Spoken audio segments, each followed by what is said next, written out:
What's going on, H2O Army? Justin from H2O Plants. Today we're going to be talking about how exactly you trim these guys, Cryptocorynes, so stay tuned to check it out. If you're new here, consider hitting the subscribe button and enlisting in the H2O Army. Also hit the bell icon to make sure you join our elite notification squad. Alright, so this question actually came on a live stream that we did last night. Somebody asked, how do you trim Cryptocoryne leaves? So I figured I have some crypts here that came in and they're experiencing some leaf loss, which is normal for crypts, especially when they're grown immersed and we're converting them over to submerged. So there's lots of old leaves here that are eventually going to melt away or die off, and trimming them off actually benefits the plant. So we're going to take a closer look at this. I got my nifty aquascaping scissors here. We sell these now on the website in case you're wondering. These are great because they are spring loaded, so they bounce back, which are awesome. And typically when you trim a crypt, you don't want to remove it from the tank. It's easiest for me to demonstrate this by taking these out of the aquarium to trim them. So if you have them in your aquarium, you don't want to take them out. You want to actually trim them, leave them be. That's the best bet for crypts. So here we have a bunch of crypts. These are, I believe, Crypt Wenditti greens, just a regular common green Wenditti crypt.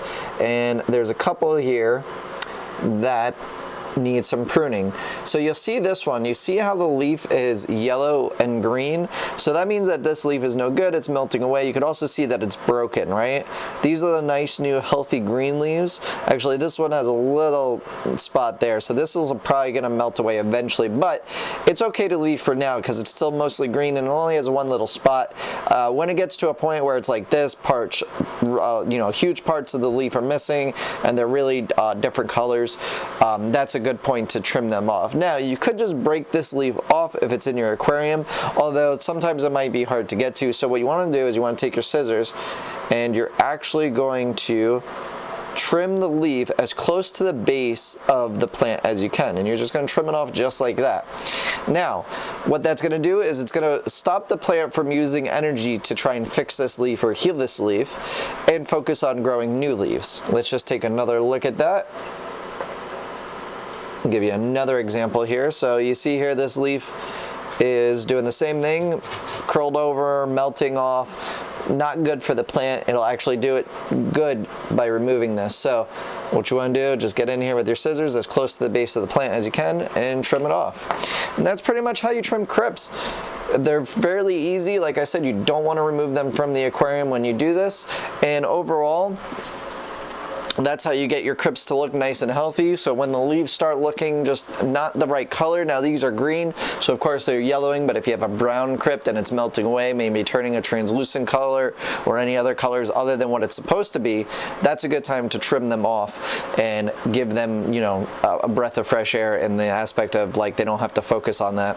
Also, one thing to note, when you do get the crypts in for the first time, if there is some leaves that are borderline, like looking like they're melting, but there's not a whole lot of new growth, so like you can see here there's a little new growth here in the middle, you would want to just leave those leaves on there for at least 2 weeks, let it get adjusted to your aquarium, because what happens with crypts often is they go through this thing called crypt melt. A lot of plants transition, crypts transition into new aquariums particularly more difficult than others, so they lose a lot of their existing leaves. So that's not to be, something that's unexpected, but it's good to just leave the leaves on there before you start trimming for at least like 2 to 3 weeks, I would do.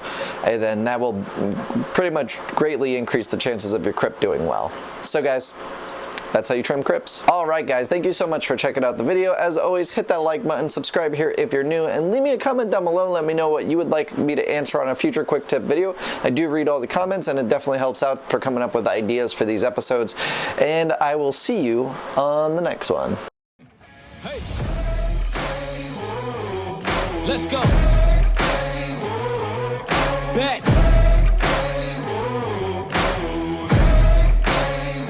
Yo, once again I'm back around, real shit back in style, haters reconcile, I'm so black and proud, first class tickets now, feet all in the eye.